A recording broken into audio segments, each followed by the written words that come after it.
Sa matag kadlawon, nagsugod ang pakigbisog sa atong mga mananagat.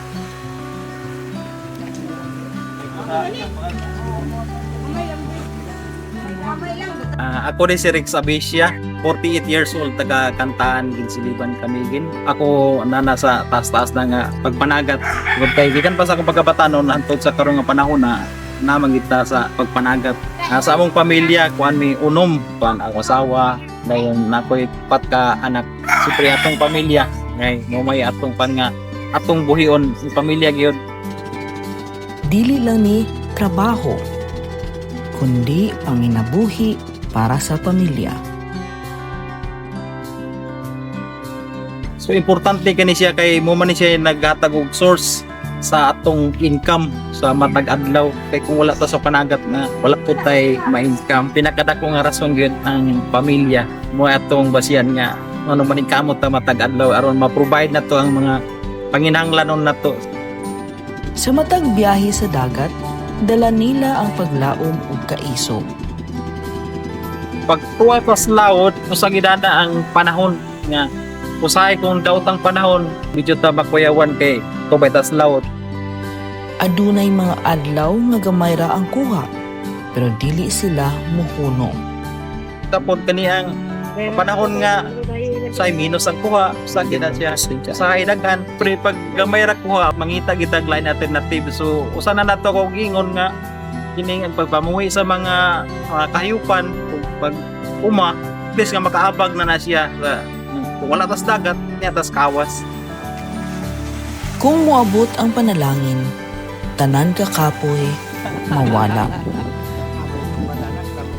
Siyempre malipay kita. Salamat sa Ginoo nga dagat tagkuha kay mo maginakanunay na tong gihagi nga nagbasiyahan ta sa tong mga kaningkam. Sa panaghiusa og suporta, malig-on ang kaugmaon.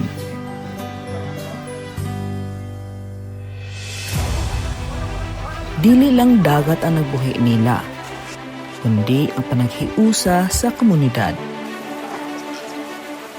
So importante kini kayo ang pagkamananagat kay kabalo man ta nga kita tanan mukaon niya. Kinahanglan kitag sudan. Usa na niyang sudan na mo na nga importante kay usa sila nga makatag ug maka-provide sa ato og sudan sa matag adlaw. Dili lang sa amo ko galingon kundi dili sa amo pod komunidad. Sa matag adlaw nga mulabay, padayon gihapon ang ilang pakigbisog.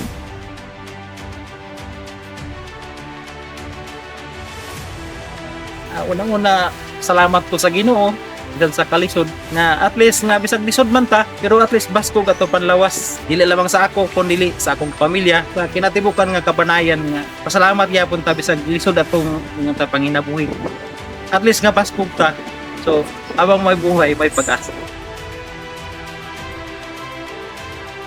Inautong ta nga ang BIPAR labi na sa BIPAR no nga magparayon sila pag suporta sa labi na sama kanako nga mananagat ug labaw na sa tanan sa komunidad nga magpadayon sila sa kanunay nga dili sila magtuol nga magsuporta kanamo kay sila gidawong gilauman nga usa nga moy makatabang kung labi na nga kami nga mga mananagat bisan pa man sa kalisod sa atong paginabuhi padayon lang kita dili ta magpakawala sa paglaom sa pagpaningkamot sa tinarong lamang nga pamaagi so maningkamot ta kanunay.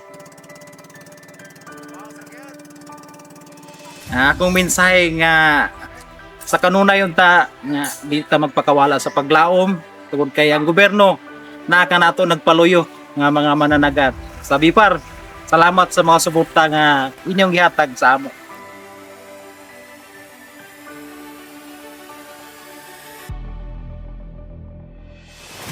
Karong buwan sa Mayo, atong hatagan og bili ang ilang sakripisyo ug pagpaningkamot sa atong mga kaigsuunang mananagat.